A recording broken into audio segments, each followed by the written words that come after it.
I'm swallowed whole by this frickin' piranha plant. 5 plants and flowers from the Mario game franchise.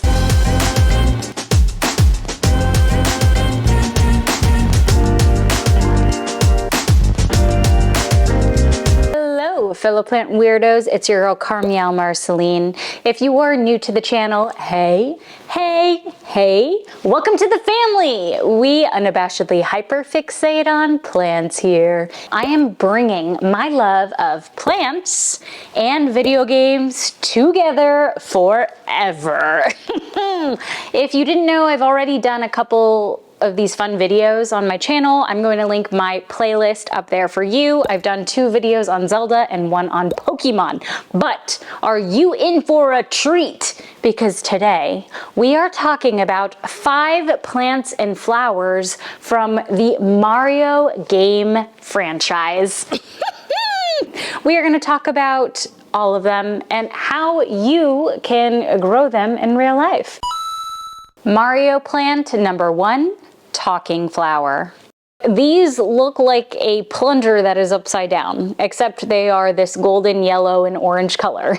They've got a big mouth and these cute little cartoonish eyes and small green heart-shaped leaves on their very side. First found in Super Mario Bros. Wonder, and they are small, and when a player approaches them, they occasionally give them a couple of hints as to what to expect in a given level. The real-life version of a talking flower is a Gold Calla Lily. These calla lilies have a golden orange yellow color. They are cone shaped and have a single stem or spadix that is usually a yellowish color. They are originally from marshy areas of South Africa. They come in so many different color variations, but those are often smaller. How do you take care of them? You want to keep the soil moist. That means when the first top half of the soil is dry, that's when you can water it. You also want to give it bright indirect sunlight because direct sunlight will burn the leaves, the petals. And lastly, you want to ensure it has well-draining soil. Mario plant number 2, piranha plant. This plant is so incredibly annoying because I will literally be playing Mario Kart, going against Ethan, cruising the course as Yoshi, and then all of a sudden I'm swallowed whole by this frickin' piranha plant, and then all hopes and dreams of placing go down the drain. They loosely resemble a Venus flytrap. The piranha plants have that green stem, a spotted white-red head, and of course those big white lips and teeth. They love to hide in pipes and of course come out at the most inopportune times to really get ya and ruin ya. The real-life version of a piranha plant is a parasitic plant known as Hydnora Africana. As you probably guessed from the name, it is found originally in parts of Africa and southern Arabia. This plant lives by using its roots to essentially suck nutrients from neighboring plants, thus killing them in the process. Sound familiar? So these reproduce in a very peculiar way. The flowers will emit a gross stench that attracts insects, and once it attracts those insects, those will get trapped inside the actual flower itself. It'll close up, and then it'll only open once it's been able to release pollen. These are extremely difficult to replicate in real life, like the living conditions, so I do not recommend trying to purchase one of these, okay? just get a Venus flytrap, please, just do that. Mario plant number 3, a nipper plant. Also known as walking or white piranhas, these are the infant form of the previous piranha plant I just mentioned. These are found in the Mario and the Yoshi franchises. They've got a long green stem and a huge white head.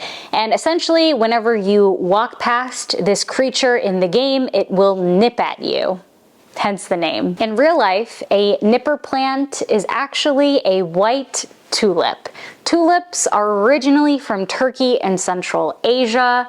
The name of a tulip actually comes from the Persian word for turban and is a symbol for true love. Through trade agreements in the 15th and 16th century, tulips made their way to the Netherlands, where now they are the main cultivator and exporter of these beautiful flowers. So how do you take care of these in real life? Well, you want to plant the bulbs of tulips in your garden in the fall so that they can chill a bit and emerge in the spring.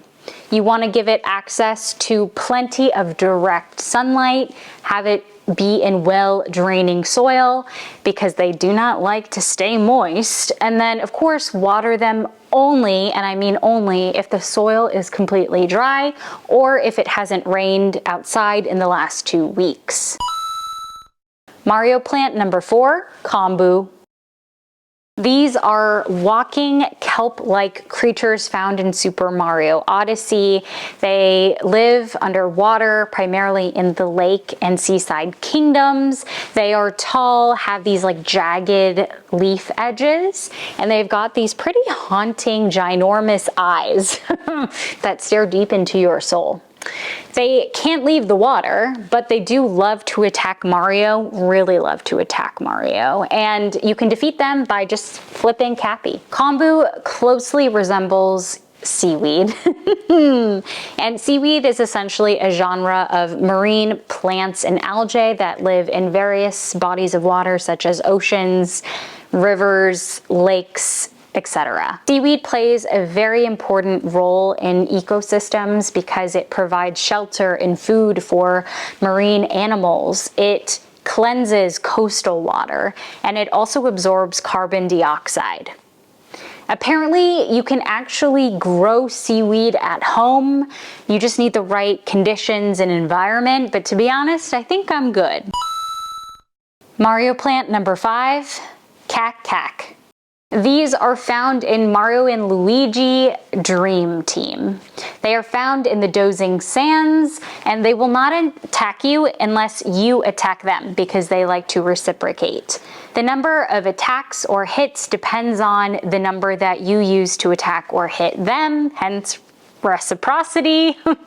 And how they attack is they essentially will hurl different cactus parts at you. You guessed it, these closely resemble cacti, specifically a saguaro cactus. These can grow up to 50 feet tall in the Arizona Sonoran Desert. These are heavily susceptible to freezing temperatures, which means you will not catch them in areas that have higher elevation. They are slow growers, often only growing a few inches every single year. But in the wild, they can live up to, if not more than 100 years. So how do you take care of these cute little cacti at home? It starts with having bright, direct sunlight. That means a south or west facing window. You want to give it well draining soil, preferably with sand, so it can help prevent rot. And lastly, and I mean this, only water when the soil is completely dry. Naturally in their environment, there are usually droughts, which means it will hold on to dear life with the little rainfall it has. So a little goes a long way, and not very often. There you have it. Those are 5 plants and flowers found in the Mario video game universe and what their real life counterparts are. Did any of these surprise you? Did you learn anything new? Let me know down in the comments. If you liked today's video, hit the like button. If you want to see more videos like this, hit the subscribe button. And if you want to be notified every single time I post, ring that bell. If you made it to the very end of today's video, comment Mario to let me know. And with that, I hope you have an amazing rest of your day. Thanks for spending it with me, and I can't wait to see you in the next one. Until then, bye!